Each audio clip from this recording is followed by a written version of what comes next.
O ISTEIX é uma iniciativa académica institucional do Departamento de Tecnologias, Artes e Multimédia do ISCHEDO, que promove a partilha de conhecimento, a inovação e o pensamento crítico acerca de uma determinada temática. Todos os programas proporcionam um espaço de partilha de conhecimento, divulgação de projetos, ideias e experiências desenvolvidas pela comunidade académica, reforçando a ligação entre o ensino, a investigação e a prática profissional, valorizando a participação ativa de estudantes, docentes e parceiros. A temática do programa de hoje é: a AI vai mesmo mudar tudo? Onde começa a diferença? E para tal convidamos Alex Monteiro. Bem-vindo. Alex Monteiro é designer estratégico de marcas com mais de 15 anos de experiência e pós-graduado em branding pela IA. Ao longo da sua carreira, foi reconhecido com prémios como os prémios de lusófonos da criatividade e o Online Design Awards, onde hoje também entrega o júri. É diretor criativo no Estúdio Internacional Otipa, mentor, palestrante e empreendedor em várias áreas, incluindo coworking, comunicação e branding. Desde 2024, dedica-se a tornar o mercado mais transparente através da educação e da partilha de conhecimento de inteligência artificial. Quando falamos de inteligência artificial, afinal, do que estamos realmente a falar? Boa pergunta. Eu não quero ser muito científico, porque também não é o meu papel de ser, mas de uma forma geral, inteligência artificial, na prática nem sei se podemos chamar uma inteligência, mas é uma máquina que está programada para fazer tarefas que, teoricamente, precisam de inteligência humana para serem feitas. Portanto, neste momento eu acho que a inteligência artificial funciona maioritariamente como um modelo de previsão, que é informada com muitos dados, e prevê quais são as respostas àquilo que nós queremos, ou àquilo que nós perguntamos, ou à tarefa que ela é programada para fazer, digamos. Hoje em dia, toda a gente fala de AI. Acha que estamos a viver uma revolução tecnológica ou apenas mais uma evolução natural da tecnologia? Eu diria que as duas. Eu acho que é uma evolução natural da tecnologia que está a criar uma revolução tecnológica.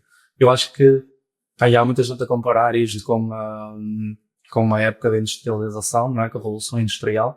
E acho que literalmente estamos a passar uma segunda revolução industrial, neste caso uma revolução tecnológica, porque o crescimento que estamos a ver neste momento, em termos de tudo o que está a acontecer tecnologicamente, as diferenças do nosso dia-a-dia, eu acho que está a ser muito superior e em muito menos tempo do que nós vimos na Revolução Industrial. Claro, de formas diferentes, são coisas que não são propriamente comparáveis, mas em termos de revolução, eu diria que estamos a ter uma revolução superior àquela que tivemos. Ora, no dia-a-dia das pessoas comuns, onde é que já encontramos a AI sem nos apercebermos? Eu diria que basicamente em quase tudo. Antes da inteligência artificial ser uma moda, ela já é usada em algoritmos tipo o Google. Quando nós escrevemos uma palavra no Google, ele já prevê o que é que nós vamos escrever a seguir, já nos dá sugestões. As sugestões do Spotify, qual é a música que vem a seguir, também é tudo feito com AI, feito por uma forma algorítmica. E nós já temos isso integrado em quase tudo no nosso dia-a-dia, a forma como nós somos impactados por publicidade, principalmente online. Eu diria que quase tudo já está ligado para a inteligência artificial há muito tempo e agora cada vez mais porque nós conseguimos interagir com ela regularmente. Na sua opinião, a inteligência artificial vai substituir empregos ou, sobretudo, transformá-los? Eu acho que esta é a parte mais essencial. Eu acho que ela é por fases.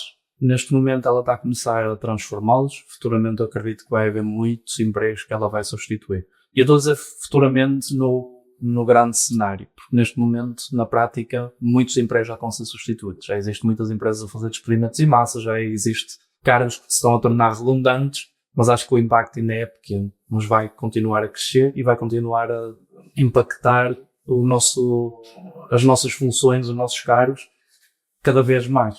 E eu acho que neste momento é mais uma questão de transformação do que propriamente esta IA já substitui 100% do meu trabalho.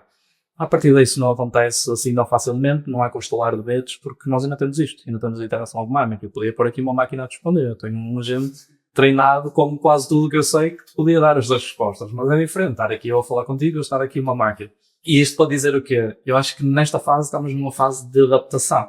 Apareceu aqui um instrumento novo, porque eu acho que neste momento é mesmo mais o ponto essencial. A inteligência artificial é um instrumento novo que nós temos para usar. É um instrumento que está a afetar muito a forma como nós fazemos as nossas coisas. Eu falando da minha profissão especificamente como designer, eu já não consigo quase imaginar-me a não usar a inteligência artificial e eu é que tenho que me adaptar à nova ferramenta que eu recebi. Não é? Eu faço sempre esta analogia. Existem muitos designers que se estão a recusar a entrar no mundo da inteligência artificial. Isto para mim é uma coisa que as pessoas hoje em dia se recusarem a usar um isqueiro para acender o fogão. Os estudantes já nem sequer se acender com isqueiros, mas vamos supor, usar um isqueiro para acender um cigarro. Se eu sempre tivesse que acender um cigarro, tivesse que fazer fogo com pedrinhas, não fazia muito sentido. E neste momento é um bocado isso. Nós estamos a passar numa fase em que nós temos ali uma ferramenta que faz muita coisa para nós. Quanto mais nós soubermos usar, mais ela vai fazer. Nós recusarmos a usar essa ferramenta é o equivalente a isso. É causa de recusar-me a usar um isqueiro em 2026. Que agrediram o seu trabalho. Exatamente. Qual acha que será a maior mudança que a inteligência artificial pode trazer à sociedade nos próximos 10 anos? Eu acho que é exatamente isto. O impacto que ela tem nos nossos empregos é exatamente o impacto que ela tem na nossa vida. Ela vai nos facilitar tudo aquilo que nós fazemos no nosso dia a dia. Enquanto antigamente eu pensava numa coisa e ao Google metia na pesquisa, procurava qual era a página que me dava a melhor informação, eu agora simplesmente consigo falar com uma inteligência artificial como quem fala como humano e ela vai-me ajudar a filtrar a informação toda e chegar ao resultado muito mais rápido. E eu estou a falar em termos de pesquisa, mas isto aplica-se muito facilmente também ao dia-a-dia prático de trabalho. Por exemplo, eu como designer, eu agora se tiver uma ideia, eu já não preciso de executar a ideia. Posso pedir para ela executar a ideia por mim e ele depois trabalhar sobre essa ideia. Pronto, e concluindo aqui o meu pensamento, a lógica para mim é isto. Nós temos uma ferramenta que nos permite fazer tudo melhor e mais rápido. Portanto, o sítio onde ela nos vai impactar mais é exatamente isso. Vai nos tornar tudo mais acessível, mais rápido, mais fácil de fazer e vai impactar positivo e negativamente. Há tarefas que eu não quero fazer que a inteligência artificial vai passar a fazer por mim. Adoro. Há tarefas que eu fazia que valem muito dinheiro e que agora as pessoas vão dizer assim, não preciso ir para nada, porque eu escrevo aqui em prompt e resolvo o meu problema. Portanto, eu acho que vai nos impactar nesse sentido. É uma ferramenta que anda quase não ter limites, localmente, é uma ferramenta que faz mesmo muita coisa e faz tudo muito rápido ou muito bem é relativo. Nós chamamos de inteligência artificial, mas às vezes ela é mais boa que inteligência. Sim. Portanto, ela ainda comete muitos erros, ainda não resolve tudo sozinha, mas com bons prompts, com conhecimento sobre o que se está a fazer, sobre conhecimento de como lidar com uma máquina, nós conseguimos fazer coisas boas muito rápido. E acho que essa é a menor diferença no nosso dia-a-dia. Principalmente a quem trabalha com inteligência artificial. A AI pode tomar decisões mais objetivas que os humanos ou isso é um mito? Eu acho que do mito não tem nada. Eu acho que ela, sem dúvida, pode tomar decisões mais objetivas que nós. Nós temos, aliás, a nossa grande diferença para a inteligência artificial neste momento é a parte emocional. Nós sabemos o que é uma emoção, a inteligência artificial ainda não sabe reconhecer propriamente a emoção, porque lá está, é uma máquina, um algoritmo, mas não tem a nossa capacidade de processamento e na prática também não tem a nossa inteligência. A inteligência não é só a inteligência de, ok, eu sei muito sobre este tópico, a inteligência emocional também. Nós decidimos com base nas emoções. E a inteligência artificial não faz isso. E há muita gente, por exemplo, que mas tu achas que se tivesses que ser operado ias confiar numa inteligência artificial? Assim, neste momento se calhar não. Mas no futuro eu diria que sem dúvida, porque a inteligência artificial não tem uma parte emocional em que se estiver num caso de risco ela vai pensar, será que eu faço isto e salvo a pessoa ou será que eu faço assado e ela vai ficar sem andar? Portanto, claro que eu estou a usar um caso extremo, mas a inteligência artificial vai saber qual é o procedimento passo a passo e nem sequer vai ter aquele racional do será que faço isto? É para fazer isto, a regra manda isto.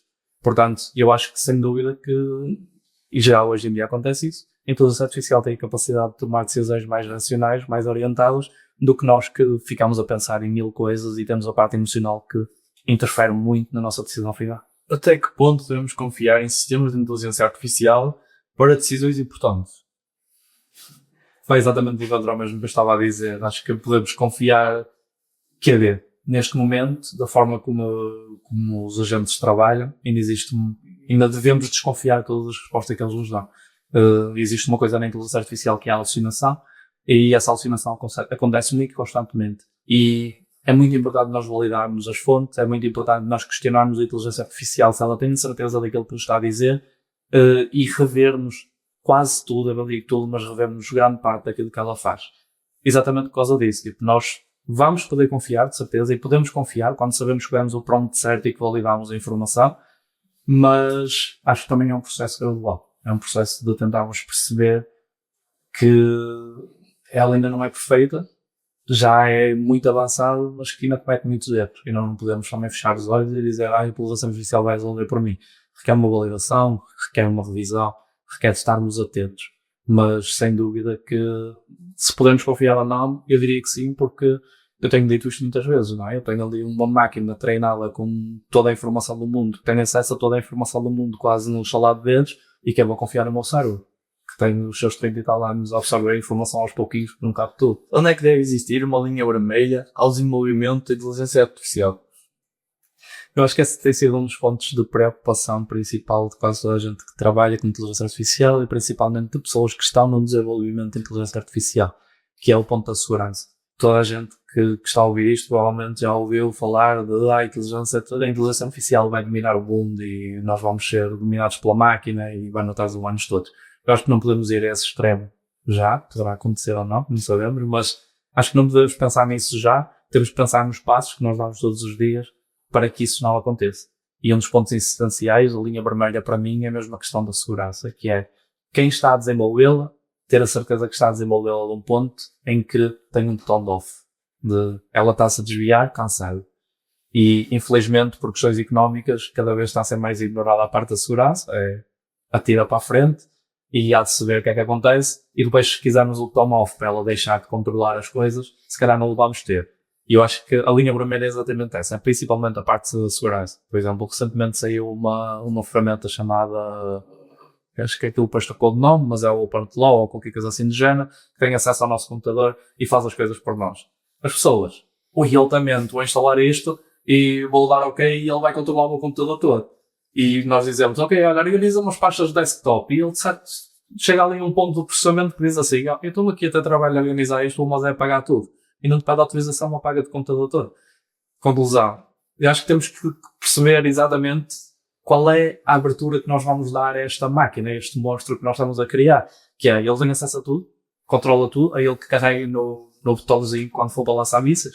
Se for, é perigoso, não é? Portanto, eu acho que o ponto da segurança é mesmo no ponto onde nós temos que nos focar, que na prática nós não temos controle nenhum como utilizador, mas podemos exigir, de certa forma, que as empresas que têm controle sejam mais éticas. E essa conversa também já está a começar a aparecer.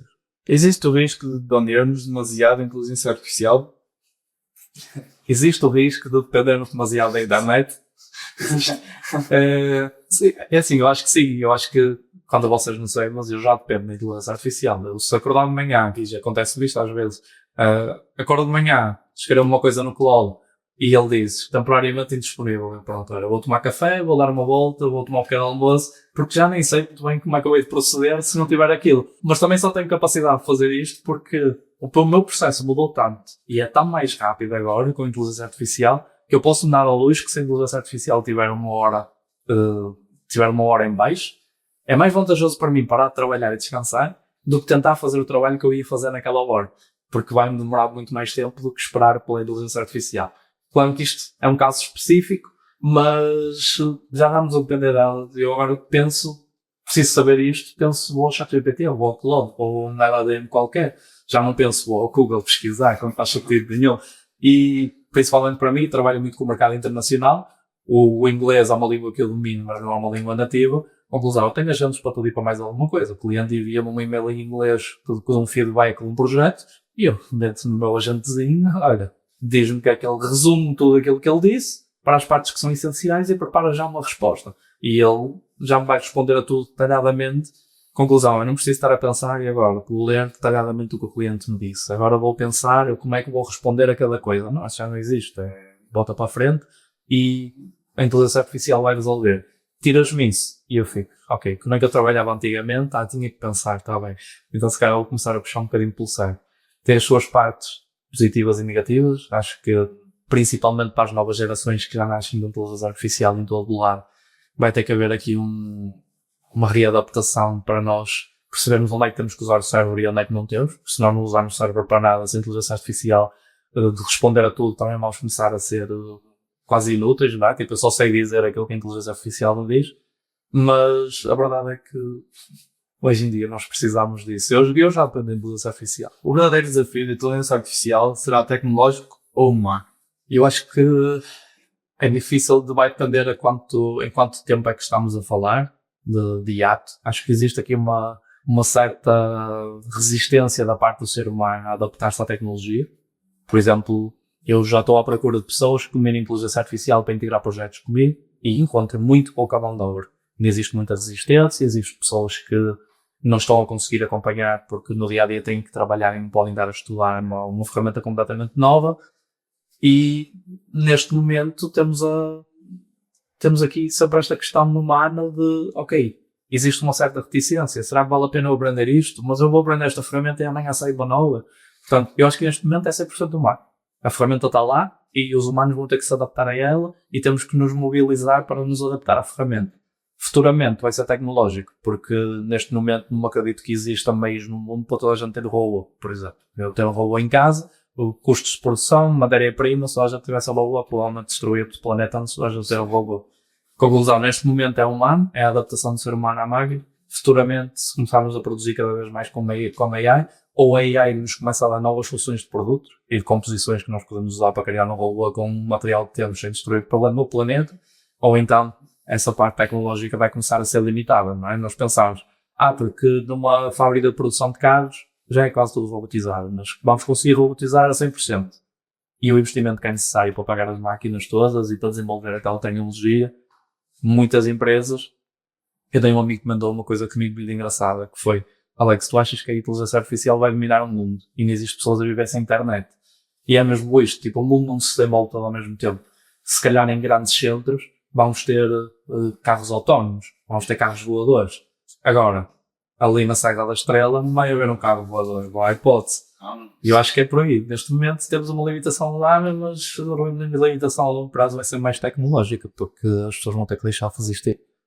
Se não ter que começar a acostumar a inteligência artificial. Também. E ao facto de nós termos sempre um assistente pessoal, temos sempre uma máquina que responde a perguntas para nós, termos um Meta Ray-Ban que tem aqui um fonezinho que eu pergunto-lhe o que é que eu estou a ver e ele responde, e eu já me preciso de um guia turístico ao for passear.